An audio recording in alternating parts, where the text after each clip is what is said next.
transition from talking about the whore of Babylon, which is chapter 17 and 18, to now talking about the bride of the Lamb. The bride of the Lamb. And again, this is a symbolic image. It's a symbolic image. The bride, the Lamb. The Lamb is what we saw in previous chapters. But now it comes back here at the end.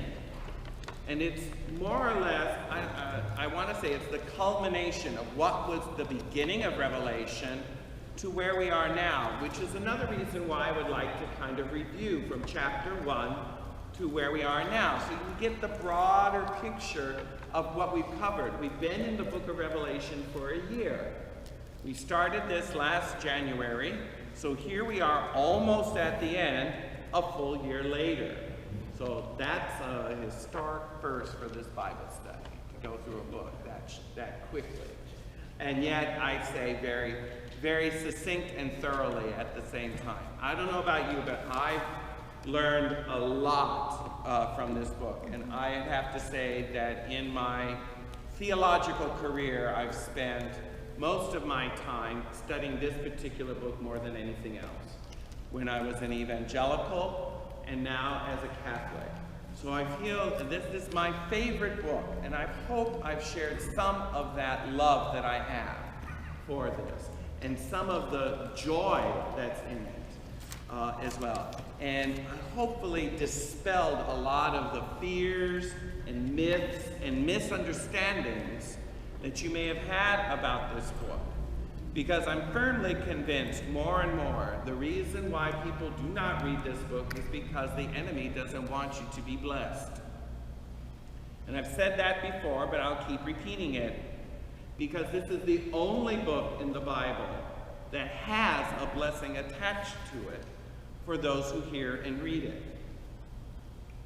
It's the only book that explicitly says that. And so anything that has that kind of a blessing on it, you know the enemy doesn't want you to be a part of. And so there's this fear and confusion and misunderstanding and all this. Oh, I'm just not going to deal with it. I can't understand it. It's beyond me. And hopefully, as we've gone through this study, you've alleviated a lot. It's like, no, this is understandable. It's not that cryptic. It wasn't meant to be. I mean, there's a reason why it's here. It's meant to be encouraging, uplifting. It's meant to excite you, encourage you to be in the covenant relationship that God has made with you. All right? That's the purpose of it. But why do I like these images? Well, for one, this one over here, what does this look like an image of? Jesus. Okay, a city. Where? Heaven. Heaven, right? It's meant to be heaven. It's meant to be the heavenly Jerusalem. That is the symbolic image of the bride of the Lamb. And again, it's ironic, and I also think it's also telling to the identity of the whore. And you're like, what? And I go, because these are contrasting images. The whore of Babylon, I think, as I mentioned before, is Old Covenant Israel. In contrast to that, the bride of the Lamb is the heavenly Jerusalem, the new Jerusalem, as it's called. And it's described as this city with 12 gates and 4 walls. And so you see these gates and walls and streets of gold. This is where we get our image that heaven has streets of gold, by the way. And this is Revelation chapter 21. So we're not that far away from it. And this is in contrast to the gaudy, luxuriously dressed harlot that rides the beast of Revelation 13. So this contrast shows the difference between the two. Right? And what about this image? Well, I like this image because it shows like it's a marriage. Here is a woman dressed like a bride, about to be betrothed to Jesus, her bridegroom. And down here, you see what looks like people in her gown. And it's like, that's the image of the church. The church is a corporate body that's being united to its bridegroom, the church. The church is being united to Jesus, who is the bridegroom of the church. Does that make sense? Mm-hmm. And that is an extension of the imagery that was in the Old Testament of God's relationship to Israel. God pledged himself like a bridegroom to his bride to Israel. The problem was Israel was an unfaithful bride. She was an unfaithful bride. She would not stay faithful to the God that loved her and saved her and redeemed her out of the nations. All right? And as a result, God did what? Give up on Israel? No. He made a new covenant. The church is Israel 2.0. Not done with this idea, it's just new and improved. And what's new and improved about it?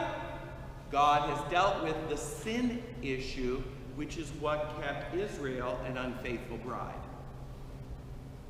You see that? That is right there the broad theme of the entire plan of salvation in a nutshell. That's it. You got it. If you got that idea, you got the broad picture, the broad story of the scriptures. The whole message of the Bible is that God created, Genesis 1, he created man and woman to be the ruler of creation, his son and daughter. They rejected that through sin. And the rest of the story is how God redeems that people back to himself. How? Through covenant after covenant after covenant. Beginning with Adam and ending with Jesus. We are living in the days of the new covenant. And we hear that every time we go to Mass. We're reminded of that. We are in the new covenant. And we participate and partake of that new covenant. Okay? Everyone good? All right. Now, how does that fit in with our studying the book of Revelation? Well, let's take a little tour. Let's start with some of the broad ideas that we can learn from Revelation chapter 1. What is the opening of Revelation chapter 1?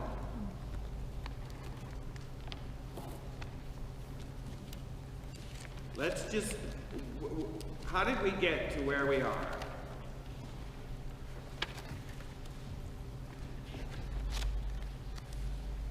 The first verses, this is the revelation of Jesus Christ, which God gave him to show his servants what must soon take place. He made it known by sending his angel to his servant John, who testified to the word of God and to the testimony of Jesus, even to all that he saw. Now remember that blessing I said? Look at verse 3. What does it say? Blessed is the one who reads aloud the words of the prophecy, and blessed are those who hear and keep it, for the time is near. Did you hear that? So I just got blessed. Right?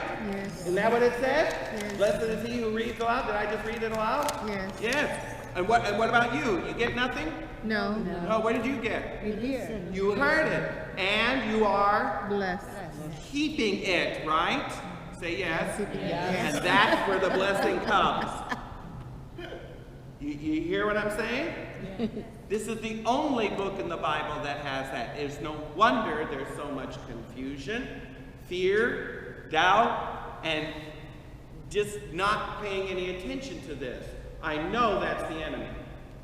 Because God gave us this word to bless and to keep his people. It's the enemy that keeps us away from that. Don't let that happen. Keep reading this book. All of the Bible will bless you, but this book in particular, I want to give you a little Greek lesson. Here's your Greek New Testament, right? Notice what it's called up here. New Testament. Not that. Here. Apocalypse. It's Apocalypsis of Ioannoi. That's John. It's the Apocalypse of John. The first word here is Apocalypsis Isus Christus. That's the first words in the Greek New Testament of this book. It's the Apocalypsis of Jesus Christ.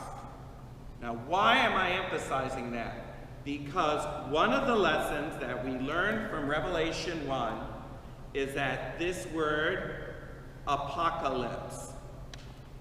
Unveiling. What does this word mean in Greek? Unveiling. Unveiling. It has nothing to do with the end of the world. Our modern English word, the apocalypse, has gotten into that understanding. That's not what this word means in Greek. The word means unveiling.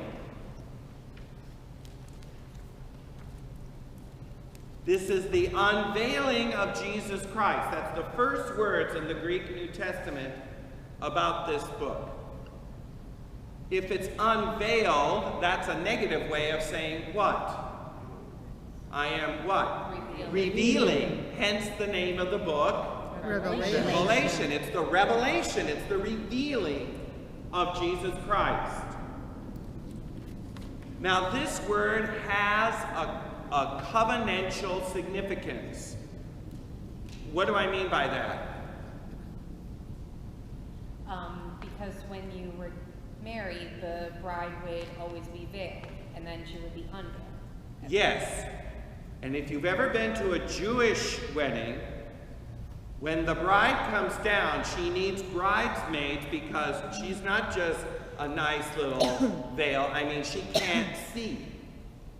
She is so covered up, no one can see her face. She needs the bridesmaids to help her down the aisle. The unveiling of the bride doesn't occur until the bride and the groom go into the bedchamber. And then the bride is revealed and the marriage is consummated.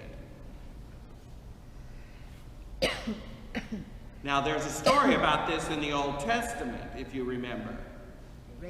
Rachel and Jacob. Jacob wanted a bride. He went to his cousin Laban. He fell in love with Rachel, who had pleasing eyes. And she had a sister named Leah, who did not have pleasing eyes. Let's just say. Jacob agrees to work for his cousin for 7 years so that he may earn Rachel as his bride. They agree, he does, and on the wedding day, Laban bait and switches him and gives him Leah. And he doesn't know it until when? The unveiling, and then it's too late. The marriage is consummated, you can't break it. Ha-ha on you. You get Leah. Well, he's not gonna give up that easily. He works for him another 7 years and he gets Rachel too. What happens to Leah? She's still his wife. He ends up with 2 wives, Rachel and Leah. But he loves Rachel because she's so beautiful. That's what he means by its pleasing eyes. Because back in those days, and even today, women covered themselves with veils, so all you could see were their eyes. Okay? That's why it says she had pleasing eyes, because that's all he could see. All right? Now, as a result of this, God sees how he basically mistreats, or not mistreats, but just ignores Leah because she's not as pretty as Rachel. But, and the reason, and what God does is he closes the womb of Rachel. So she doesn't bear children, but Leah bears him child after child after child. But he doesn't love her as much as he does Rachel. And Rachel, out of desperation, cries out to the Lord, "Oh, please give me a son." And so she pulls what her grandmother did. "Sleep with my maid, so I may have children through her." And so he does, and so he has children through Rachel's maid. Well, Leah isn't going to give up on that. She says, "Sleep with my maid, and I'll have children." And so this is where the 12 tribes of Israel come from. And finally, after all of this, Rachel still is barren. And so God finally listens to her prayers, and she has a son. Does anyone know what that first son's name was? Joseph. Joseph. What, Joseph? Joseph.